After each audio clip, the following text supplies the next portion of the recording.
Come on an English language journey with me as I leave my home in Thailand and return to the place I grew up, Canada. I'm going to teach you vocabulary and speaking patterns along the way that will help in your own English learning adventure. Hi guys, so I'm up very early today. It's 5 a.m.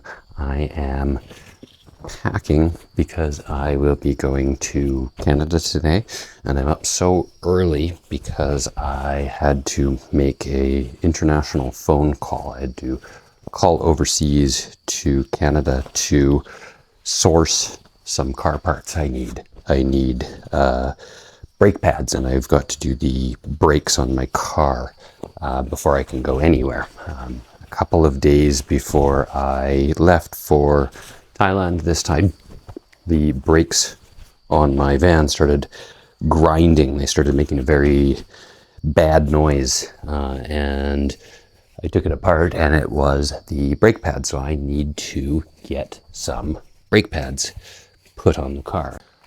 And so I packed my bag, and it's quite heavy. It weighs about 24 kilograms. I think my weight limit is 30 on this flight.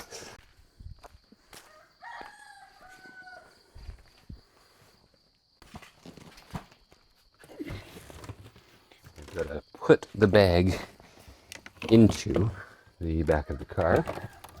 So there's a phrasal verb to put something into.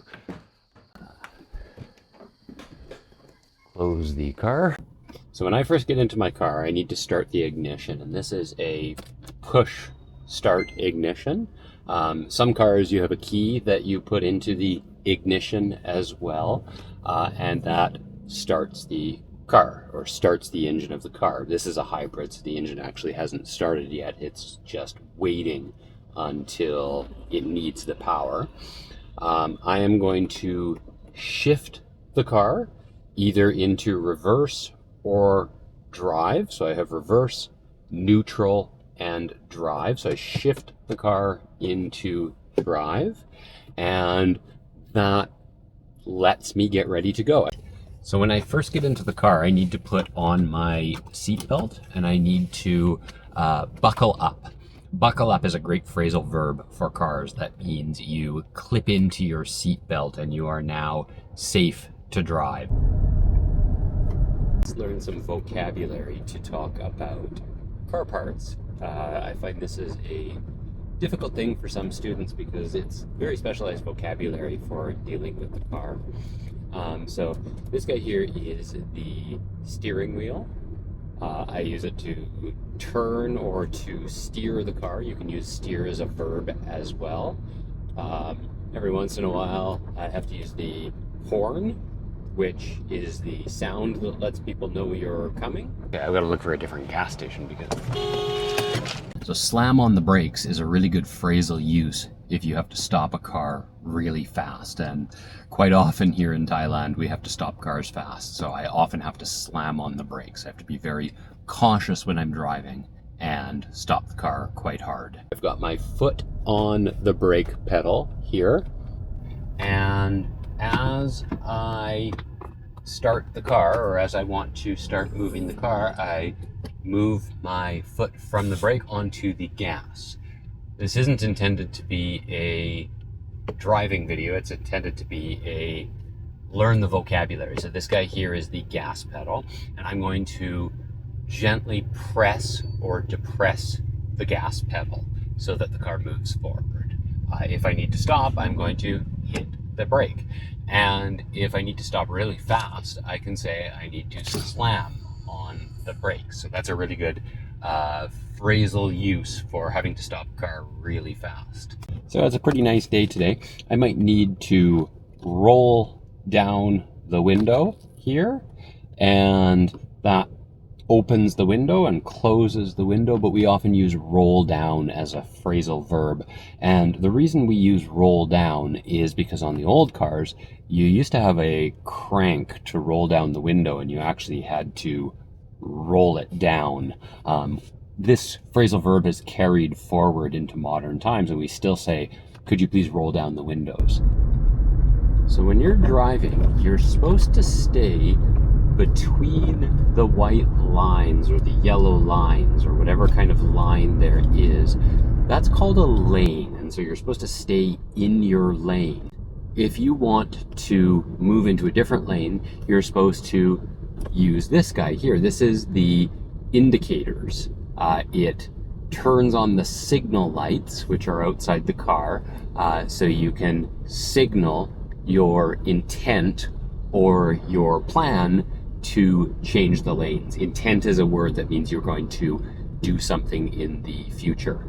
So I'm going to signal my intent to change a lane here, and I am going to shoulder check and look in my rear view mirror and my side view mirrors, and I'm going to come over into the other lane. Sometimes if I'm driving at night, you need to turn on your brights. I do that by pulling this thing. It's called an indicator or a stalk, some people call it. So I actually have 3 different stalks here. I have my signal lights, I have my windshield wipers on the other side. Those are the things that clean your windshield. And I actually have a small one here. This is an interesting card. This is the cruise control. It sets the speed of the car. Now I'm headed to the Chiang Mai International Airport. I'm on a flight tonight to Bangkok. I've got a evening in Bangkok because I have a very early flight tomorrow morning. My flight is at 7 a.m. and there's not a connecting flight out of Chiang Mai. Sit back, relax, and enjoy the Cathay Pacific service. Once again, welcome on board.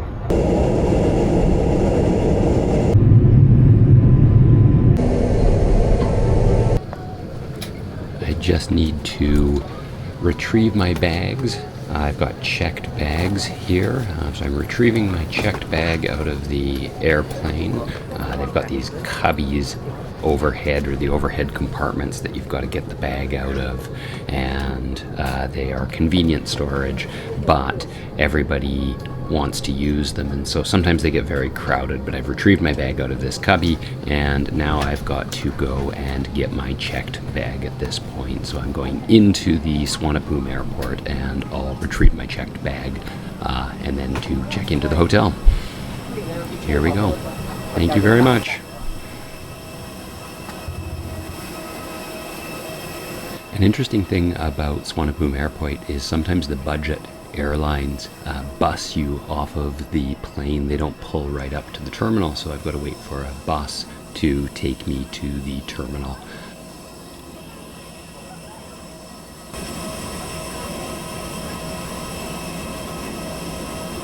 I'm inside the terminal, and now I just have to retrieve my luggage. This thing's called a conveyor belt. It's the thing that brings your checked luggage out to you. So I've just picked my luggage up off of the conveyor belt, and I like this luggage because it has wheels and I can carry it easily.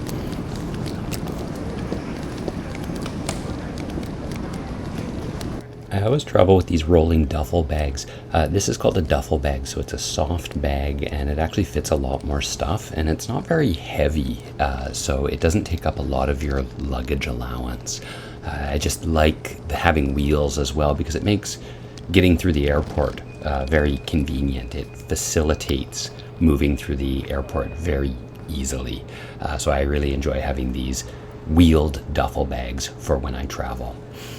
Okay, I've got to go find my taxi to the hotel. I'm staying in Bangkok for the night. I'm tired. It's been a long day of travel. Let's see if we can find that taxi to take me to the hotel, and I'm going to check in and try to get some sleep tonight before my early morning flight to Hong Kong.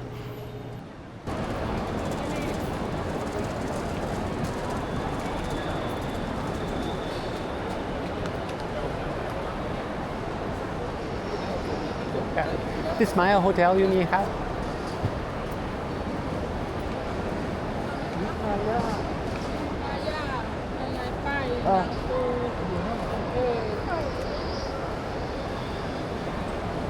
ครับผมขอบคุณครับ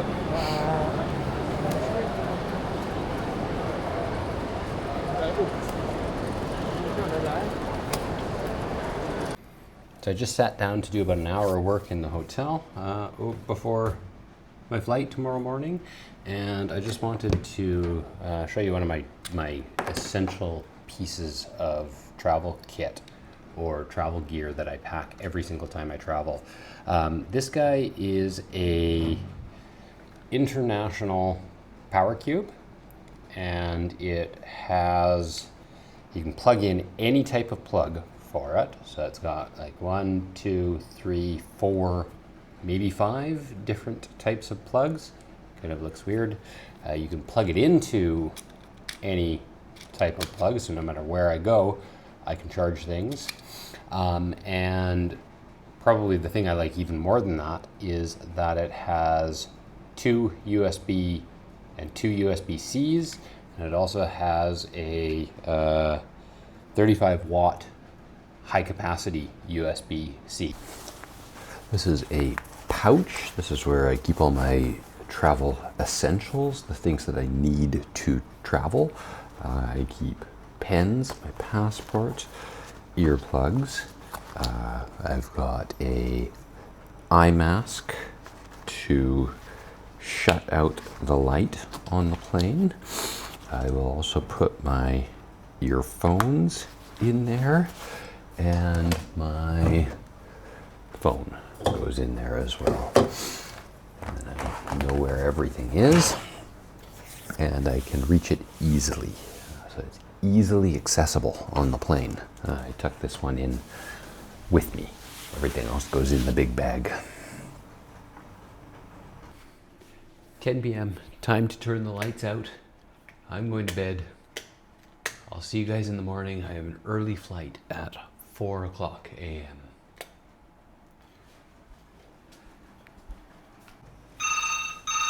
Oh, that's my wake-up call. Thank you very much.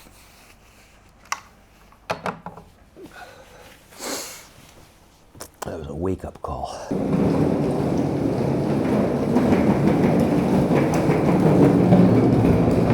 So I'm currently in the Suvarnabhumi airport. Shortly I'm going to be on a flight to Hong Kong.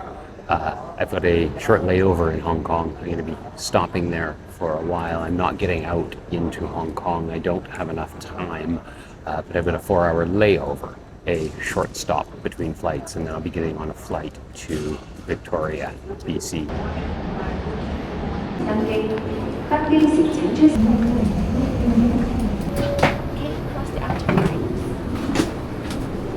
Good morning, welcome aboard.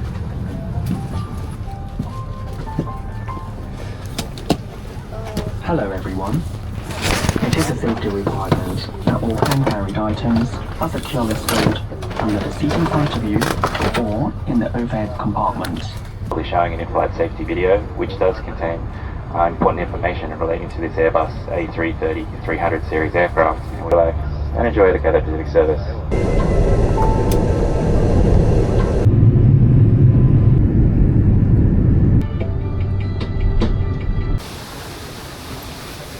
Just arrived in Hong Kong. I've got a 3-hour layover before my next flight to Vancouver. Yeah, one's the bad one. It's a 9-hour flight. One of the cool things about Hong Kong is the skyline. So I'm looking out over the mountains and it's pretty impressive. Let's go take a look at that skyline.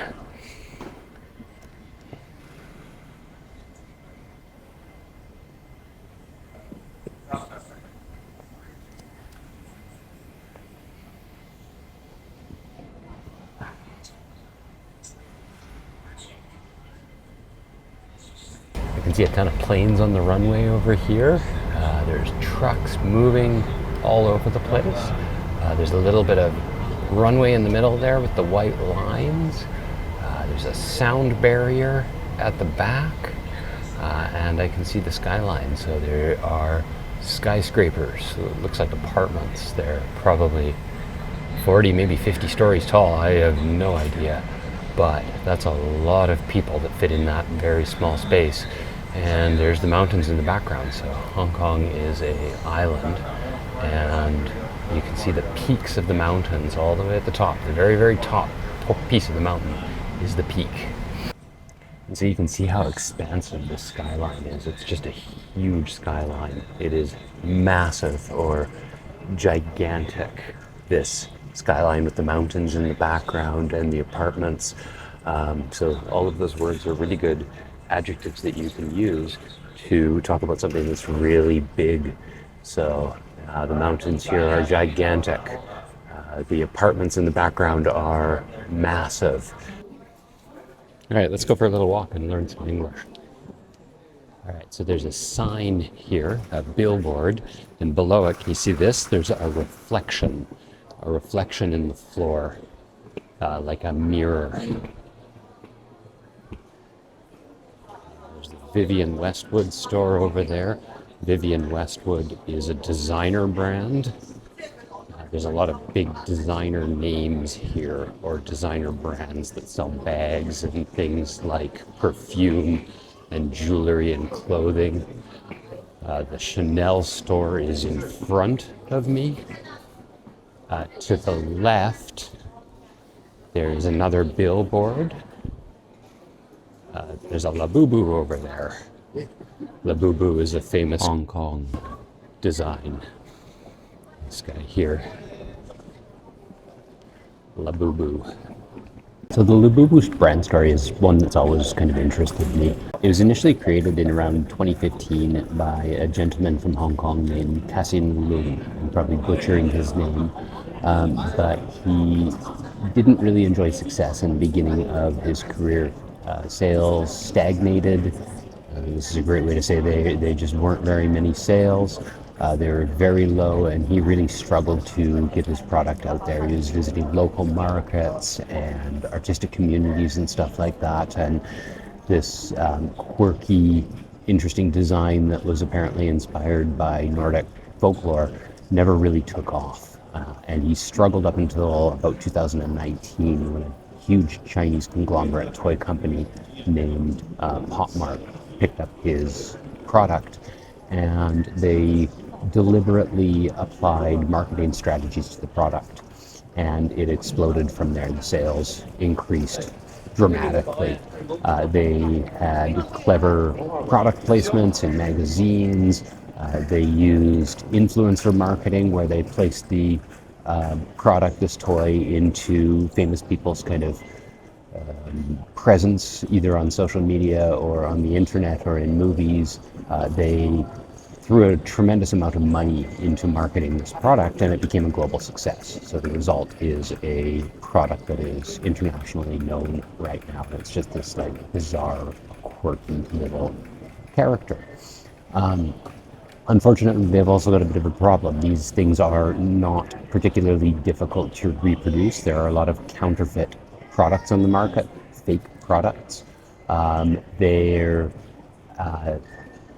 The counterfeit products do influence the sales of the Labubu, and the popularity just runs out. It's a trend. It is a product that enjoys a very short-term popularity, but likely won't be around for a long time unless the company can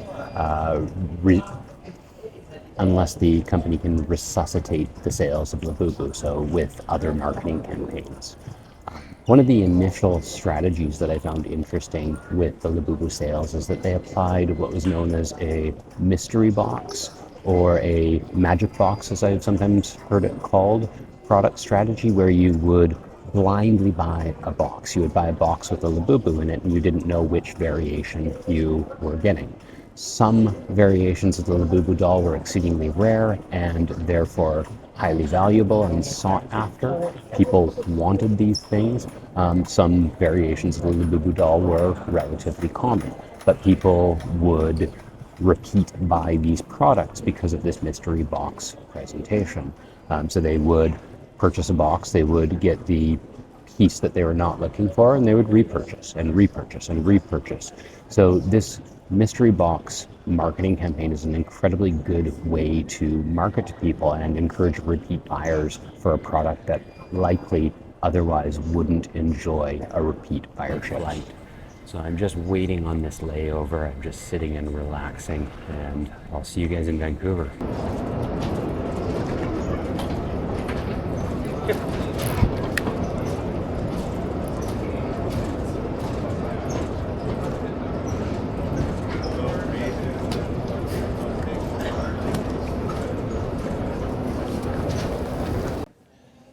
I've arrived in Vancouver and got some Timmy's. Timmy's is a famous Canadian brand. It's donuts and coffee. And their donuts are absolutely fantastic. To say I've never been a fan of their coffee, but it'll do in a pinch. In a pinch means like when there's no other options. So to say like it'll do in a pinch means I kind of prefer Starbucks coffee, to be honest, but there's not a Starbucks around here. There's not a Starbucks until domestic. So it'll do in a pinch.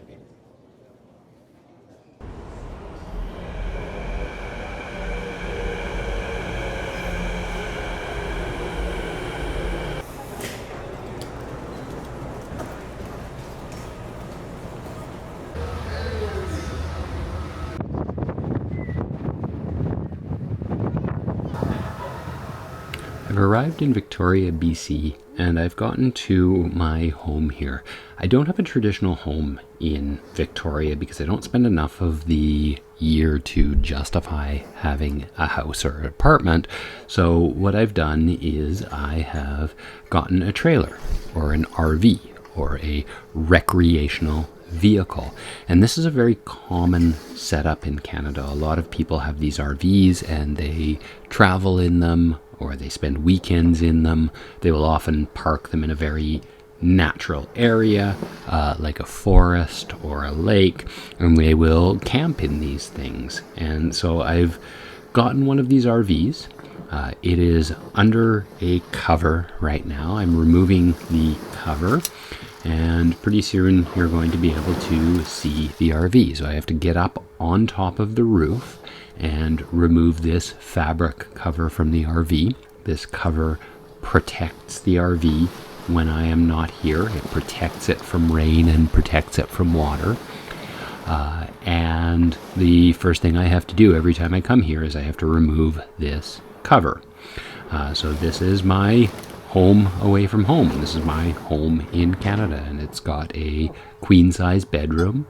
It has a living room and a dining room and a kitchen. It's got hot water and heat. It's got all of the amenities of a house, but it costs a fraction of what a traditional home would cost. So it's a very cost-effective way to live.